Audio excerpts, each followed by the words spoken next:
Hello everyone, टिकलेट्स academy YouTube channel में आप सभी का स्वागत है। आज के वीडियो में सिंपली सपोर्टेड बीम ये टॉपिक को हम आगे बढ़ाएंगे और आज हम इसका 6th प्रॉब्लम सॉल्व करेंगे। तो देखिए, जो प्रॉब्लम आज हमें सॉल्व करना है वो आपके सामने है। क्वेश्चन में क्या लिखा है हम पढ़ेंगे। यहाँ पे एक डायग्राम दिया है और इसके लिए क्वेश्चन में लिखा है a simply supported beam ABC of span 2 metre and an overhang of 1 metre is loaded as shown in figure, find the reaction at A and B. देखो, ये जो यहाँ डायग्राम दिया है इसमें एक सिंपली सपोर्टेड बीम दिया है और एक यहाँ पे ओवरहैंग भी दिया है। ये जो सिंपली सपोर्टेड बीम है इसमें ए और बी पे यहाँ पे रिएक्शंस दिए हैं। देखो, ए पॉइंट पे रिएक्शन, बी पॉइंट पे रिएक्शन। रिएक्शन का नाम यहाँ पे दिया हुआ नहीं है, वो आपको डिसाइड करना है। और यहाँ पे देखो 1 मीटर का ओवरहैंग दिया है और सी पॉइंट पे एक ऊपर से पॉइंट लोड दिया है 10 किलो न्यूटन का। और यहां पे और क्या दिया है सबसे इंपॉर्टेंट, तो पूरे के पूरे एंटायर बीम के ऊपर यहां पे ऐसा यूडीएल दिया है, it means uniformly distributed load. ठीक है, ये दिया है दैट इज 20 किलो न्यूटन पर मीटर का। इस टाइप का ये यहां पे डायग्राम दिया है और क्वेश्चन में क्या फाइंड आउट करने के लिए कहा है, क्वेश्चन के लास्ट में लिखा है find the reaction at A and B. A और बी पे हमें ये रिएक्शंस फाइंड आउट करना है। तो चलो हम ये प्रॉब्लम सॉल्व करेंगे और ये प्रॉब्लम सॉल्व करने का टेक्निक बिल्कुल वैसा ही रहेगा जैसा हमने इसके पहले के प्रॉब्लम्स में यूज किए थे। इस टाइप के प्रॉब्लम सॉल्व करने के लिए आपको सबसे पहले एफबीडी ड्रॉ करना होता है, एफबीडी यानी फ्री बॉडी डायग्राम। तो चलो सबसे पहले हम ये बीम एबीसी का एफबीडी बनाएंगे। तो ये देखिए, हमने यहां लिखा है एफबीडी ऑफ बीम एबीसी और ऐसे में हमें ये एबीसी फिर से ड्रॉ करना होता है। तो ये देखिए, ये जो हॉरिजॉन्टल बीम एबीसी है ये हमने यहां फिर से ड्रॉ किया है। ठीक है, ए पॉइंट पे ये देखिए हम यहां लिख लेंगे पॉइंट ए, यहां पे है पॉइंट बी और यहां पे है पॉइंट सी। ठीक है, ए पॉइंट पे यहां ऑलरेडी एक रिएक्शन दिया था, वो रिएक्शन हमने यहां एज इट इज शो किया है। ये रिएक्शन को हम नाम देंगे that is R A, it means reaction at point A. और बी पॉइंट पे ऑलरेडी एक रिएक्शन दिया है, ये रिएक्शन को हम कहेंगे that is R B, it means reaction at point B. ठीक है, और सी पॉइंट पे ऊपर से 10 किलो न्यूटन का फोर्स एक्ट हो रहा है तो हम यहां पे लिख लेंगे दैट इज 10 किलो न्यूटन। ठीक है, और ये 1 मीटर का यहाँ पे ओवरहैंग है BC, तो ये 1 मीटर का यहाँ पे BC जो है यहाँ पे हम लेंथ शो कर लेंगे 1 मीटर का ओवरहैंग। और इधर है simply supported that is 2 metre, इस तरह से। ओके, तो यहां तक हमने फिलहाल ड्रॉ किया है। ये फिलहाल हमने सब कुछ एज इट इज शो किया है। अब बस हमें क्या करना है, ये जो यूडीएल है इसको हमें सॉल्व करना है, that is uniformly distributed load. इसको हमें सॉल्व करना है, इसको रेक्टेंगुलर लोड ऐसा भी कहते हैं। ठीक है, तो इसको सॉल्व करके क्या करना होता है, ये यूडीएल को सॉल्व करके इसको पॉइंट लोड में कन्वर्ट करना होता है। जैसे ये वाला पॉइंट लोड है ना 10 किलो न्यूटन, बिल्कुल इसी तरह से हम क्या करेंगे, ये यूडीएल को सॉल्व करेंगे और उसको पॉइंट लोड में कन्वर्ट करेंगे। अब यूडीएल को सॉल्व करके पॉइंट लोड में कन्वर्ट करने के लिए फार्मूला क्या लगता है, फार्मूला लगता है बेस इंटू हाइट का, जो कि एरिया ऑफ रेक्टेंगल का फार्मूला है। ऐसा क्यों, ऐसा इसलिए, देखो यहां पे क्या लिखा है 20 किलो न्यूटन पर मीटर, पर मीटर यानी 1 मीटर के पीछे 20 किलो न्यूटन। तो ये कंप्लीट जो बीम है एबीसी ये कितना मीटर का है, तो ये 3 मीटर का है। ठीक है, तो आपको क्या करना पड़ेगा, देखो 1 मीटर के पीछे 20 किलो न्यूटन है तो 3 मीटर के पीछे कितना, तो 3 इंटू 20 करो, it means indirectly base into height. क्योंकि हमने इसको कहा था इसको रेक्टेंगुलर लोड भी कहते हैं, तो अगर ये रेक्टेंगुलर लोड है तो इसको सॉल्व करने के लिए एरिया ऑफ रेक्टेंगल का फार्मूला यूज किया जाता है base into height. That is ये पूरा बेस 3 मीटर और ये 20 किलो न्यूटन पर मीटर को एज अ हाइट ले लो। तो अगर आप इसको सॉल्व करेंगे, देखिए हम यहां पे यूडीएल को सॉल्व कर रहे हैं, यूडीएल को सॉल्व करने के लिए बेस इंटू हाइट का फार्मूला यूज कर रहे हैं। तो बेस है दैट इज 3 और हाइट है कितना 20 किलो न्यूटन पर मीटर। ठीक है, तो ये हो जाएगा दैट इज 60 किलो न्यूटन का। यहां पे यूडीएल को सॉल्व करने के बाद देखो 60 किलो न्यूटन इतना हमें लोड अब शो करना है यहां एफबीडी में। 60 किलो न्यूटन का पॉइंट लोड अब हमें यहां एफबीडी में शो करना है। अब ये पॉइंट लोड कहां पे शो करेंगे, तो उसके पीछे भी रूल है। रूल ये है कि जब कभी भी आप यूडीएल को सॉल्व करते हैं तो यूडीएल का जो लोड है वो हमेशा आपको बेस बाय 2 में शो करना होता है, base by 2 at the centre of base, at the middle of base. ठीक है, तो इसका बेस क्या है, ये पूरे यूडीएल का बेस है, ये कंप्लीट एंटायर बीम, ये जो एंटायर बीम है ये पूरा उसका बेस है 3 मीटर। तो ये बेस बाय 2 यानी 3 बाय 2, 3 बाय 2 यानी 1.5 मीटर। तो हमें क्या करना पड़ेगा, ये बीम एबीसी का सेंटर ले लेना है और वो पॉइंट पे हमें यहाँ पे उसका पॉइंट लोड शो करना है कितना 60 किलो न्यूटन का। तो ये हम यहाँ पे शो करेंगे eight the middle of beam, eight the centre of beam. ये देखिए ये हमने यहाँ पे शो कर लिए और इसका डायरेक्शन रहेगा वर्टिकली डाउनवर्ड। तो ये देखिए वर्टिकली डाउनवर्ड डायरेक्शन के साथ यूडीएल का पॉइंट लोड ये हमने शो कर लिए और इसका मैग्नीट्यूड हम यहाँ लिख लेंगे 60 किलो न्यूटन का इसका मैग्नीट्यूड है। ओके, और अब डिस्टेंस की अगर बात करें तो जैसा हमने कहा था ये at the centre of base, ये at the centre of base है, तो ये at the middle of base है, at the middle of beam है। तो यहां पे जो है सेंट्रली अगर ये है तो इसका लेंथ जो है वो भी हम यहां शो कर लेंगे। ये देखिए इसका लेंथ जो है ये आपको करेक्टली शो करना है। नंबर ऑफ स्टूडेंट जो है वो लेंथ शो करते समय गलती करते हैं, और अगर आपने लेंथ में गलती की है तो जाहिर सी बात है आपका जो प्रॉब्लम है वो भी रॉन्ग हो जाएगा। तो ये देखिए ये हमने इस तरह से यहां से लेके यहां तक का लेंथ हमने शो किया है। ये कितना है, दैट इज 1.5 मीटर, ठीक है, क्योंकि कंप्लीट बीम जो है वो 3 मीटर का है। तो ए से लेके 60 जो है वो 1.5 मीटर है, और 60 से लेके सी तक जो है वो भी 1.5 मीटर है। उधर शो करने की जरूरत नहीं है, बस आपने इतना भी अगर आपने शो किए तो भी सफिशिएंट है। तो फिलहाल ये देखिए हमने FBD ये कंप्लीट कर लिया है। ये FBD में कोई भी टाइप का इंक्लाइंड फोर्स नहीं है। अगर इसमें कोई इंक्लाइंड फोर्स होता तो हमने उसको रिजॉल्व किए होते। अगर आपको FBD के कॉन्सेप्ट समझना है तो FBD कैसे ड्रॉ करना, उसके ऊपर ऑलरेडी एक स्पेशल वीडियो इसके पहले हमने बनाए थे। उसमें हमने FBD ड्रॉ करने के वेराइटी ऑफ टाइप्स हमने उसमें बताए थे, सभी टाइप के रूल्स बताए थे। वो वीडियो आप देख लीजिएगा, वो वीडियो का लिंक हमने आज के वीडियो डिस्क्रिप्शन में दिया है। वो वीडियो देखने से आपका FBD ड्रॉ करने का पूरा कॉन्सेप्ट क्लियर हो जाएगा, ठीक है। तो चलो फिलहाल ये प्रॉब्लम पे आते हैं, और अब ये FBD कंप्लीट हो चुका है। क्या फाइंड आउट करना है, तो हमें RA और RB फाइंड आउट करना है। तो चलो अब हम ये सॉल्व करना स्टार्ट करते हैं। अब ये सॉल्व करने के लिए आपको इक्विलिब्रियम कंडीशंस का यूज करना है।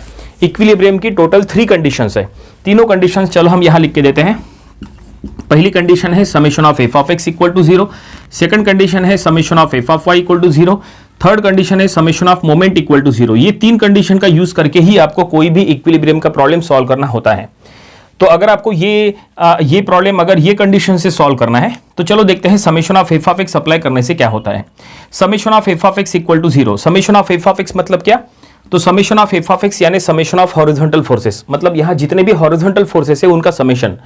तो चेक करो क्या यहां कोई हॉरिजॉन्टल फोर्स है, नहीं, यहां कोई भी हॉरिजॉन्टल फोर्स नहीं है। इसका मतलब हम ये कंडीशन अप्लाई कर नहीं सकते, ये छोड़ो। चलो सेकंड कंडीशन देखते हैं, summation of f of y equal to 0। Summation of f of y मतलब समेशन ऑफ वर्टिकल फोर्सेस, मतलब यहां जितने भी ऐसे वर्टिकल फोर्सेस है उनका समेशन करना है।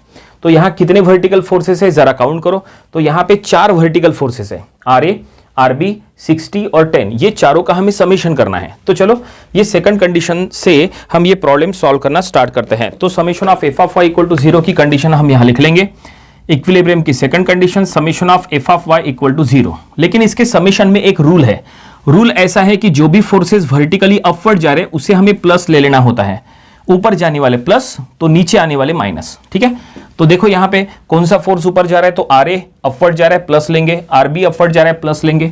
तो देखो इक्वेशन हम यहां लिखते हैं, RA प्लस में, RB प्लस में, ये 60 और 10 दोनों डाउनवर्ड जा रहे हैं तो -60 -10 इक्वल टू 0। देखो 4 फोर्सेस थे, चारों फोर्सेस इक्वेशन में आ गए।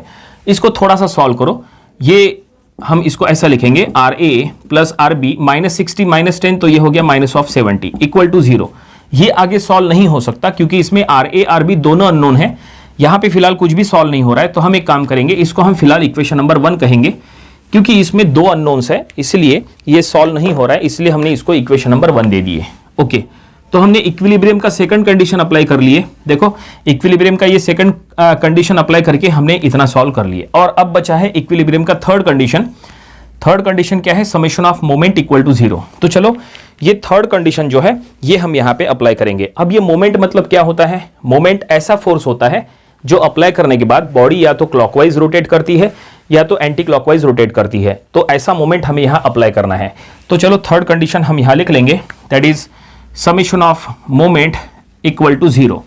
लेकिन मोमेंट जो है हमेशा कोई ना कोई पॉइंट पे अप्लाई करना होता है। मोमेंट या तो आप ए पॉइंट पे अप्लाई करो, या तो बी पॉइंट पे अप्लाई करो, या तो सी पॉइंट पे अप्लाई करो। मोमेंट कहां अप्लाई करना है ये चॉइस आपकी है, आंसर जो है वो एक ही आता है। आप मोमेंट कहीं पे भी अप्लाई करो, उससे कोई फर्क नहीं पड़ता। मोमेंट का कॉन्सेप्ट आपका बस क्लियर होना चाहिए। इसके पहले ऑलरेडी हमने मोमेंट के ऊपर भी स्पेशल वीडियोज बनाए थे, वो भी वीडियोज आप देख लीजिएगा। मोमेंट का कॉन्सेप्ट आपका वहां से क्लियर हो जाएगा। चलो एक काम करते हैं, यहां पे हम मोमेंट ए पॉइंट पे अप्लाई करते हैं। तो हम यहां लिख लेंगे summation of moment at point A. और इसके समीशन के लिए रूल क्या है, तो इसके समीशन के लिए हम रूल लेंगे क्लॉकवाइज जाने वाले फोर्सेस प्लस। यही रूल लेके सॉल्व करना है, ये कंपलसरी नहीं है।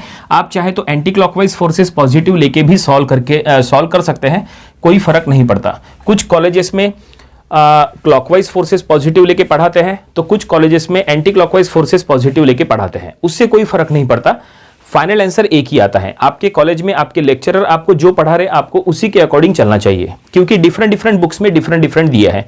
कुछ बुक्स में क्लॉकवाइज फोर्सेस पॉजिटिव दिया है, तो कुछ बुक्स में एंटी क्लॉकवाइज फोर्सेस पॉजिटिव दिया है। उससे फाइनल आंसर पे कोई इफेक्ट नहीं पड़ता है, फाइनल आंसर जो है वो एक ही आता है। ठीक है, तो यहाँ पे हमें सॉल्व करना है, तो हमने यहाँ पे अजम्पशन लिया है, हमने अज्यूम किया है क्लॉकवाइज जाने वाले फोर्सेस प्लस। इसका मतलब जो भी फोर्सेस ए पॉइंट के रिस्पेक्ट में क्लॉकवाइज है उनको हम प्लस में लेंगे। चलो हम एक काम करते हैं, यहाँ पे एंटी क्लॉकवाइज फोर्सेस पॉजिटिव लेके भी आपको सॉल्व करके बता देंगे। आंसर देखना एक ही आएगा, हम आपको दोनों तरीके से बता देंगे ताकि आपका पूरा कॉन्सेप्ट क्लियर हो जाए।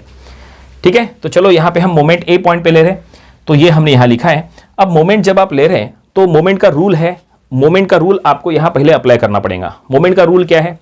मोमेंट का रूल ये है कि मोमेंट आप जो पॉइंट पे अप्लाई करेंगे वो पॉइंट से पास होने वाले सभी फोर्सेस जीरो। मोमेंट आप जहां अप्लाई करेंगे वहां से आने जाने वाले सभी फोर्सेस जीरो।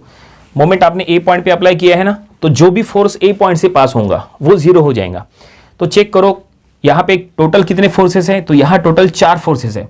4 में से ये जो आर ए है ये ए पॉइंट पे एक्ट हो रहा है, इट मीन्स ये ए पॉइंट से पास हो रहा है, तो जाहिर सी बात है आर ए जो है वो जीरो हो जाएगा। इट मीन्स ये जो आर ए है ये मोमेंट की इक्वेशन में नहीं आएगा। बाकी रिमेनिंग जितने भी 3 फोर्सेस है ये तीनों सेफ है, क्योंकि ये तीनों में से कोई भी ए से पास नहीं हो रहा है, तो ये तीनों मोमेंट की इक्वेशन में आएंगे। अब ये जीरो क्यों हुआ? ये इसलिए जीरो हुआ क्योंकि आर ए का distance with respect two point A zero है। डिस्टेंस जीरो है इसलिए उसका मोमेंट भी ए पॉइंट के रिस्पेक्ट में जीरो। सिंपल। ठीक है, तो चलो फाइनली रिमेनिंग जो फोर्सेस सेफ है वो हम मोमेंट की इक्वेशन में लेंगे, लेकिन रिमेनिंग जो फोर्सेस सेफ है उनको चेक करो कि वो एक पॉइंट के रिस्पेक्ट में क्लॉकवाइज है या एंटी क्लॉकवाइज है। अगर ए पॉइंट के रिस्पेक्ट में ऐसा क्लॉकवाइज है तो उनको प्लस में लो, और अगर वो एंटी क्लॉकवाइज है तो उनको माइनस में लो। ठीक है, तो चलो हम चेक करेंगे 1 बाय 1। चेक करने का तरीका बहुत आसान है। ये 2 फिंगर्स एज अ कंपास है, ऐसा मान के चलो जैसे आप कंपास से सर्कल ड्रॉ करते हैं वैसे आपको थोड़ा सा यहाँ डेमोन्स्ट्रेशन करना पड़ेगा। तो ये 2 फिंगर में से ये फिंगर जो है वो आप वहां पे रखो जहां पे आपने मोमेंट लिया है, और ये फिंगर जो है वो फोर्स के डायरेक्शन में घुमाओ। ठीक है, तो देखो ये जो फिंगर है ये हमने ए पॉइंट पे रखे और 60 किलोन्यूटन को हम चेक करेंगे। तो 60 किलोन्यूटन कहाँ जा रहा है? नीचे जा रहा है। तो अगर ये 60 नीचे जा रहा है तो जो दूसरा फिंगर है उसको ऐसा नीचे घुमाओ इस तरह से। ये देखो ये 2 फिंगर में से ये फिंगर हमने ए पे रखे और दूसरा फिंगर 60 के डायरेक्शन में घुमाएंगे, और अपने हाथ का मूवमेंट चेक करो क्या हो रहा है, ये क्लॉकवाइज या एंटी क्लॉकवाइज। तो जो 60 है वो ए पॉइंट के रिस्पेक्ट में ऐसा क्लॉकवाइज, तो 60 को हम इक्वेशन में प्लस में लेंगे। तो ये हम यहाँ लिख लेंगे दैट इज 60 इंटू, अब देखो 60 हमने प्लस में लिए। अब ए से लेके 60 तक का लेंथ, ए से लेके 60 तक का लेंथ है 1.5 मीटर, तो हम ये लिखेंगे 1.5। अब हमने डिस्टेंस से यहाँ मल्टीप्लाई क्यों किए? क्योंकि मोमेंट का फार्मूला है फोर्स इंटू परपेंडिकुलर डिस्टेंस। ठीक है, तो ये फोर्स इंटू ये परपेंडिकुलर डिस्टेंस, मोमेंट आपने जहां लिए हैं वहां से लेके फोर्स तक का डिस्टेंस 1.5 मीटर, इसलिए हमने वो लिखे। ठीक है, नेक्स्ट आगे बढ़ते हैं। चलो अब ये 10 किलोन्यूटन को चेक करेंगे कि ये ए पॉइंट के रिस्पेक्ट में क्लॉकवाइज है या एंटी क्लॉकवाइज है। तो जाहिर सी बात है वो भी क्लॉकवाइज होगा क्योंकि वो भी 60 की तरह नीचे जा रहा है। आप चाहे तो चेक कर सकते हैं। ठीक है, जब आप इसको चेक करेंगे तो 10 किलोन्यूटन ऐसा, ये देखिए इस तरह से ऐसा एक्ट हो रहा है, तो ये भी क्लॉकवाइज है, तो ये भी हम इक्वेशन में प्लस में लेंगे। तो यहां पे हम लिखेंगे +10 इंटू डिस्टेंस, ए से लेके 10 तक का डिस्टेंस। मोमेंट आपने ए पे लिया है तो जहां पे आपने मोमेंट लिया है वहां से पूरा डिस्टेंस काउंट करना है। तो ए से लेके पूरा 10 तक का डिस्टेंस क्या है? ए से लेके पूरा 10 तक का डिस्टेंस 3 मीटर है, तो इंटू हम लिख लेंगे 3 मीटर इस तरह से। और अब लास्ट फोर्स आरबी, आरबी देखो ऊपर जा रहा है, चेक करो कि वो ए पॉइंट के रिस्पेक्ट में क्लॉकवाइज है या एंटी क्लॉकवाइज। तो ये फिंगर जो है ये हम ए पे रखते हैं और दूसरा फिंगर फोर्स के डायरेक्शन में घुमाते हैं। आरबी को चेक करना है, आरबी ऊपर जा रहा है तो दूसरा फिंगर जो है वो ऐसा, ये देखिए ऐसा ऐसा ऊपर घुमाओ, तो ये क्या हुआ? आरबी ऐसा ए पॉइंट के रिस्पेक्ट में ऐसा एंटी क्लॉकवाइज हुआ, इसका मतलब आरबी आएगा माइनस में। तो ये हम यहाँ लिख लेंगे that is minus of RB into distance. A से लेके आरबी तक का डिस्टेंस देखो, ए से लेके बी तक का डिस्टेंस कितना है? 2 मीटर, तो हम यहां लिख लेंगे 2 मीटर इक्वल टू 0। ठीक है, तो फाइनली हमने जैसा कहा था कि 3 फोर्सेस सेफ है, तीनों फोर्सेस हमने मोमेंट के इक्वेशन में ले लिया है। अब बस इसको सॉल्व करो तो आपको आरबी मिल जाएगा। जैसा हमने कहा था कि हम आपको दोनों तरह से सॉल्व करके बताएंगे, क्लॉकवाइज फोर्सेस पॉजिटिव भी, एंटी क्लॉकवाइज फोर्सेस पॉजिटिव भी। तो फिलहाल ये हमने क्लॉकवाइज फोर्सेस पॉजिटिव लेके यहाँ पे सॉल्व किए हैं। थोड़ी देर के बाद जो है हम एंटी क्लॉकवाइज फोर्सेस पॉजिटिव भी सॉल्व करके बताएंगे। चलो इसको सॉल्व करते हैं। कैसे सॉल्व करेंगे, तो यहां से लेके देखो 60 इंटू 1.5 प्लस 10 इंटू 3, इसको आप कैलकुलेटर में पुट करो तो देखते हैं इसका आंसर क्या आता है। तो ये 60 इंटू 1.5 प्लस 30, तो ये आएगा 120। तो हम यहां लिख लेंगे इसका आंसर कितना, ब्रैकेट का answer 120 minus RB into 2 equal to 0। अब ये 120 प्लस है, उधर शिफ्ट करो माइनस हो जाएगा, तो हम यहां लिख लेंगे minus RB into 2 equal to minus 120। अब ये माइनस माइनस कैंसिल करो और ये 120 को यहाँ पे 2 से डिवाइड करो, तो RB का वैल्यू हमें मिल जाएगा कितना, 60 किलो न्यूटन। तो फाइनली हमें RB का वैल्यू यहाँ पे मिल चुका है कितना, 60 किलो न्यूटन ये आया है। ठीक है, और अब आपको क्या करना है, ये RB का वैल्यू इक्वेशन नंबर 1 में पुट करना है तो आपको RA मिल जाएगा। लेकिन जैसा हमने कहा था कि हम आपको यहाँ एंटी क्लॉकवाइज फोर्सेस पॉजिटिव लेके भी सॉल्व करके बताएंगे, तो चलो अब हम यहाँ एंटी क्लॉकवाइज फोर्सेस पॉजिटिव लेंगे तो देखते हैं उसके वजह से क्या होगा। ठीक है, तो देखो हम उसको जो है यहाँ पे लिखते हैं, हम यहाँ पे दूसरे कलर के पेन से लिखते हैं summation of moment at point ए। ठीक है, एंटी क्लॉकवाइज फोर्सेस पॉजिटिव, ये देखो आपका कॉन्सेप्ट क्लियर होना चाहिए इसलिए दूसरा तरीका भी बता रहे। तो 60 किलो न्यूटन ए पॉइंट के रिस्पेक्ट में क्लॉकवाइज है, देखो 60 किलो न्यूटन क्लॉकवाइज है, तो यहाँ पे अब वो माइनस में आएगा, तो हम यहाँ लिख लेंगे माइनस 60 इंटू 1.5। ठीक है, एंटी क्लॉकवाइज वाले पॉजिटिव और क्लॉकवाइज वाले निगेटिव, ऐसा रहेगा इसमें। ठीक है, तो ये क्लॉकवाइज है इसलिए निगेटिव में आया। उसके बाद ये 10, ये क्लॉकवाइज है। ठीक है, हमने वो पहले ही चेक किए थे लेकिन वो यहाँ माइनस में लिखना है, माइनस 10 इंटू 3, ए से लेके पूरा 10 तक का डिस्टेंस 3। और अब बचा है RB, RB एंटी क्लॉकवाइज है तो ये क्या आएगा, ये पॉजिटिव में आएगा, तो plus RB into distance 2 equal to 0। देखो हमने इक्वेशन लिख लिया है। अब क्या डिफरेंस है, देखो ये इक्वेशन में और ये इक्वेशन में क्या डिफरेंस है, डिफरेंस बस ये है कि यहाँ पे जो चीज प्लस में थी वो यहाँ पे माइनस हो गई और जो चीज यहाँ पे माइनस में थी वो यहाँ पे प्लस में हो गई। देखो ये दोनों प्लस प्लस में थे तो ये दोनों यहाँ पे माइनस माइनस हो गए और ये माइनस में था तो ये प्लस हो गया। तो इसके वजह से क्या आंसर पे इफेक्ट पड़ेगा, नहीं कोई इफेक्ट नहीं पड़ेगा। देखो हम आपको सॉल्व करके बताते हैं। इन दोनों के सामने माइनस माइनस है तो इन दोनों को ऐड करो तो इसका आंसर आएगा माइनस ऑफ 120 और ये प्लस RB इंटू 12 ये एज इट इज रखो इक्वल टू 0। अब ये माइनस 120 उधर शिफ्ट करो तो प्लस 120 हो जाएगा, तो RB इंटू 12 इक्वल टू 120। अब ये 120 को, सॉरी ये 12 नहीं ये 2 है, just a minute, extremely sorry, यहाँ पे 2 है। ठीक है, तो बस अब ये 120 को 2 से डिवाइड करो, सो RB इक्वल टू ये आएगा 60 किलो न्यूटन। देखो हमने आपको दूसरा तरीका बताया और दूसरे तरीके से भी आंसर यही आता है। ठीक है, अब आपके कॉलेज में आपके लेक्चरर आपको जो मेथड फॉलो करने के लिए कह रहे हैं आपको उसके अकॉर्डिंग चलना चाहिए। ठीक है, हमने आपको दोनों तरह से बता दिए। ठीक है, दोनों के दोनों करेक्ट है लेकिन प्रॉब्लम कंप्लीट नहीं हुआ। क्वेश्चन में कहा था find the reaction at A and B, A और बी पे रिएक्शन फाइंड आउट करना था, it means RA RB find out करना था। उसमें से हमने RB यहाँ पे देखो फाइंड आउट कर लिए। अब क्या करो, ये RB का वैल्यू इक्वेशन नंबर 1 में पुट करो तो हमें RA मिल जाएगा। तो चलो इक्वेशन नंबर 1 में हम पुट करते हैं, तो ये हम यहाँ लिख लेंगे इक्वेशन नंबर 1 एम्प्लॉइज। देखो इक्वेशन नंबर 1 में पुट करने वाले हैं RA, देखो इक्वेशन नंबर 1 को सॉल्व कर रहे हैं, प्लस RB यानी 60, तो हम यहाँ लिख लो प्लस ऑफ 60 और अब माइनस 70। ठीक है, इक्वल टू 0, तो 60 माइनस 70 करो, so RA minus of 10 equal to 0, 10 को उधर शिफ्ट करो, सो RA हमें मिल गया 10 किलो न्यूटन। देखो सिस्टम में सभी फोर्सेस किलो न्यूटन में दिए थे तो ये हमने किलो न्यूटन में ही सॉल्व किया है, तो ये हमें RA मिल गया। इसका मतलब ये है फाइनली क्वेश्चन में जो कुछ भी फाइंड आउट करने के लिए कहा था वो हमने फाइंड आउट कर लिया। क्वेश्चन में कहा था find the reaction at A and B, तो ये ए पे रिएक्शन, ये बी पे रिएक्शन और प्रॉब्लम यहीं पे कंप्लीट हो गया। उम्मीद करते हैं कि ये प्रॉब्लम आपको समझ में आया होगा। ये प्रॉब्लम आपको अपनी प्रैक्टिस बुक में जरूर सॉल्व करके देख लेना चाहिए।